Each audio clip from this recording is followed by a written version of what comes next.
High hello welcome back to my channel. तर इथे आहे रविवारचा बाजार। आम्ही बाजारात आलो होतो आणि बाजारातून भरपूर अशा भाज्या घेतल्यानंतर इथे दिसला मोठा आईस्क्रीम।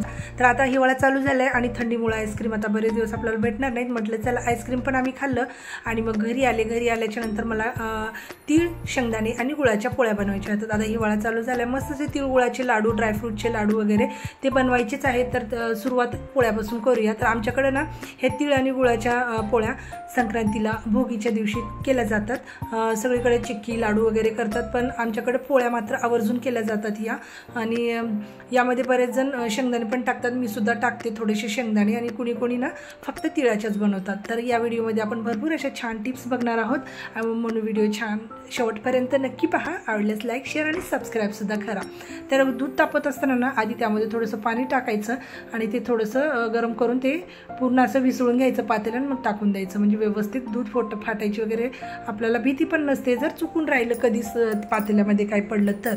आणि दुधामध्ये थोडंसं ना टाकायच्या आधी पातेल्यात थोडंसं पाणी टाकायचं आणि मग दूध टाकायचं, म्हणजे ना पातेल्याला दूध चिपकत नाही आणि व्यवस्थित असं पातेलं क्लीनच राहतं बरं का। तुम्ही करून बघा। आधी तापायच्या आधी पाणी टाकायचं, नंतर दूध टाकायचं आणि दूध उतू जात असतं ना तर गॅसची फ्लेम कमीच ठेवायची आणि त्यावर पळी किंवा उलतानी चमचा काही आपण असं ठेवून दिलं की दूध अजिबात जात नाही उतू। आपलं किती जरी दुधाकडे लक्ष नसलं तरी दूध आपलं खाली जाणारच नाही। मी तर हीच ट्रिक यूज करते।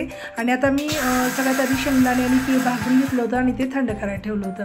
तर कधी मिक्सरमध्ये गरम काहीच वाटायचं नाही, तर ते थंड झाल्याशिवाय वाटायचं नाही, म्हणून मी ते थंड झाल्यानंतर वाटलं। आणि आता वाटत असताना इथे ना आधी गुळाला शेंगदाणे टाकायचे, तीळ टाकायचं आणि वरून गुळ टाकायचं। गुळ जर आपला खाली मिक्सरच्या भांड्याला चिपकला तर ते अजिबात मिश्रण होत नाही आणि वाटलं जात नाही, आणि मिक्सरच्या त्या जे पात्या असतात त्याला चिपकून बसतो गुळ आणि मग ते वाटलंच जात नाही। आता गूळ नेहमी ना काळा घेऊन यायचा। काळा गूळ हा चांगला असतो आणि तो मऊ सुद्धा असतो। मऊ बघून आणायचा, कडक किंवा पिवळा असा गुळ अजिबात आणायचा नाही। आणि तो कारण मऊ गुळ आणला ना की व्यवस्थित असा चाकूने चिरला जातो।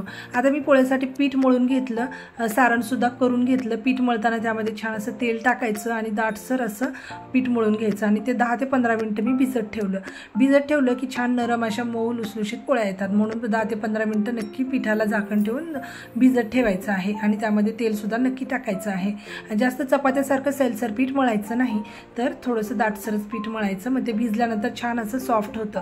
आता इथे सगळं बारीक पेस्ट वाटून घेतलेली आहे, एकदम आपल्याला त्याचं सारण झाल्यासारखं होतं।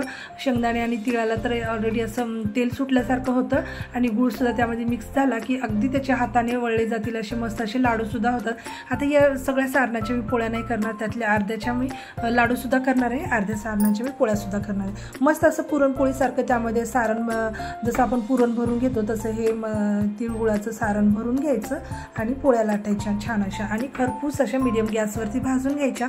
तेल किंवा तूप लावायचं आणि मस्त असं तुपासोबत खायच्या, खूप टेस्टी असतात। आता हिवाळा चालू झाला म्हटल्यानंतर याच्यामध्ये भरपूर असं कॅल्शियम, विटॅमिन आपल्याला भेटणार आहे, प्रोटीन वगैरे। मुलांना सकाळी हे लाडू किंवा ह्या पोळ्या जरी आपण नाश्त्याला बनवून दिलं तर खूप छान असतात।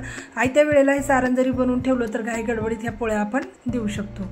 याला जास्त वेळ सुद्धा लागत नाही बरं का, पटकन होतात। हे करून जरी ठेवलं आपण सारण तर आयत्या वेळेला पटकन करून देऊ शकतो। तर तुम्ही सुद्धा नक्की करून बघा। आवडल्यास लाईक, शेअर, सबस्क्राईब करा। पुन्हा भेटूया अशा छानशा व्हिडिओसोबत, तोपर्यंत बाय बाय।